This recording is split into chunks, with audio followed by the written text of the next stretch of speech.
नमस्कार। आज हम एक बहुत ही गंभीर दुर्घटना पर बात कर रहे हैं। ये जयपुर अजमेर राजमार्ग पर हुई है और हमारे पास इसका एक समाचार अंश है। जी। कोशिश करेंगे कि समझें कि क्या हुआ, क्यों इतना भयानक था ये, और फिर क्या कदम उठाए गए। बिल्कुल, और ये घटना अपने आप में दिखाती है कि हाईवेज पर मतलब किस तरह के खतरे मौजूद हो सकते हैं। हाँ, तो शुरू करते हैं बिल्कुल शुरुआत से।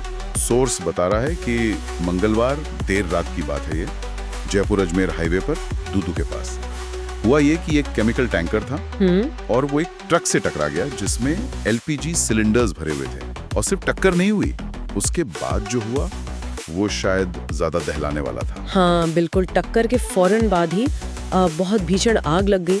और ये कोई छोटी मोटी आग नहीं थी। अच्छा। इसने सीधे एलपीजी सिलेंडरों को चपेट में ले लिया और फिर शुरू हुआ विस्फोटों का सिलसिला, एक के बाद एक। और ये कितने विस्फोट? सोर्स कह रहा है करीब 200 सिलेंडर, और ये लगभग 2 घंटे तक चलते रहे। 2 घंटे, जी हाँ, 200 सिलेंडर और 2 घंटे का समय। ये आंकड़े ही काफी हैं स्थिति की गंभीरता बताने के लिए। सोचकर ही डर लगता है, 2 घंटे लगातार धमाके।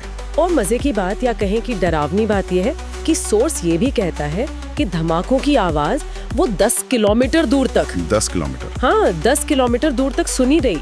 ये सिर्फ शोर नहीं है, ये बताता है कि कितनी जबरदस्त एनर्जी रिलीज हो रही थी, कितना बड़ा खतरा था। सही बात है। और इतने बड़े दायरे तक असर होने से जाहिर है बचाव का काम कितना मुश्किल हो गया होगा। बिल्कुल।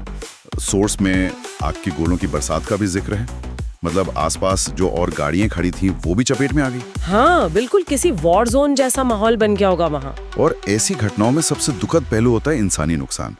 खबर के मुताबिक जो केमिकल टैंकर का ड्राइवर था जी, उसकी मौके पर ही जलकर मौत हो गई। हाँ, ये बहुत दुखद खबर है और ये याद दिलाता है कि इन हादसों की कीमत जानें भी होती हैं। तो इतनी भयानक स्थिति जब बनी तो अथॉरिटीज ने, अधिकारियों ने क्या किया? सोर्स कहता है ट्रैफिक को फौरन डाइवर्ट किया गया। हाँ, वो सबसे पहला और जरूरी कदम होता है ताकि और नुकसान ना हो और बचाव दल के लिए रास्ता बने। सही। इसके साथ ही कई दमकल की गाड़ियां भेजी गईं। आसपास के जो अस्पताल थे उन्हें हाई अलर्ट पे रखा गया। अच्छा, ये भी जरूरी था। जी, क्योंकि आशंका रहती है कि ज्यादा लोग घायल हो सकते हैं। और फिर बचाव और जांच का काम भी फौरन शुरू कर दिया गया। लेकिन एक सवाल यहाँ मेरे मन में आया है, आपने कहा 2 घंटे तक धमाके होते रहे। जी। तो क्या सिर्फ ट्रैफिक मोड़ना और दमकल भेजना काफी था? मतलब उस लगातार विस्फोटक स्थिति से निपटना कितना मुश्किल रहा होगा? ये बहुत ही अहम सवाल है। देखिए, ऐसी स्थिति में चुनौती कई गुना बढ़ जाती है। ये सिर्फ आग बुझाने जैसा नहीं है। हाँ। एक तो लगातार धमाके हो रहे हैं, तो आपको एक सुरक्षित दूरी बनानी है। फिर ये पता करना कि केमिकल कौन सा है, उसके खतरे क्या हैं, एलपीजी के विस्फोटों को कैसे रोका जाए। ये तो बहुत कॉम्प्लेक्स हो गया। बिल्कुल। और इन सब के बीच police, fire brigade, health services, इन सब के कोऑर्डिनेशन कोऑर्डिनेशन बिठाना, वो भी तब जब खतरा लगातार बना हुआ है। ये बहुत ही मुश्किल काम होता है। यहाँ एक और चीज समझने वाली है। एक तरफ केमिकल, दूसरी तरफ एलपीजी। हाँ। ये दोनों ही अपने आप में खतरनाक चीजें हैं। इनका एक साथ टकराना, क्या ये खतरे को और ज्यादा बढ़ा देता है? निश्चित रूप से। हाईवे पर वैसे ही खतरनाक सामान ले जाना रिस्की होता है, पर जब 2 अलग अलग तरह की ज्वलनशील या खतरनाक चीजें एक ही हादसे में शामिल हों, तो स्थिति बहुत अप्रत्याशित हो सकती है। हो सकता है केमिकल की आग बुझाने का तरीका एलपीजी से अलग हो। दोनों मिल जाएं तो क्या रिएक्शन होगा ये पता लगाना मुश्किल हो सकता है। अच्छा।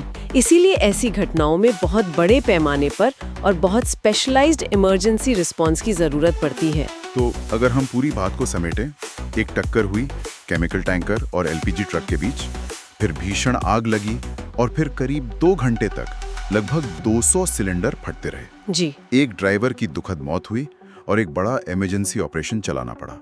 ये घटना सिर्फ एक हादसा नहीं लगती, ये कई गंभीर सवाल भी खड़े करती है। बिल्कुल। और यहीं से हमारे सुनने वालों के लिए भी एक सोचने का बिंदु निकलता है। देखिए, ये स्रोत हमें घटना का ब्यौरा तो दे रहा है, लेकिन ये सोचने पर मजबूर करता है कि हमारे जो इतने व्यस्त हाईवे हैं, जहां रोज हजारों गाड़ियां चलती हैं, वहां क्या ऐसी अलग अलग तरह की खतरनाक चीजों को सुरक्षित ले जाने के लिए जो नियम है, जो प्रोटोकॉल है, वो काफी हैं? ये एक बड़ा सवाल है, खासकर तब जब उनके एक साथ टकराने का भी खतरा हो। भविष्य में ऐसे हादसे ना हो, इसके लिए सिस्टम में, व्यवस्था में कहाँ सुधार की जरूरत है, ये एक विचार करने लायक सवाल है।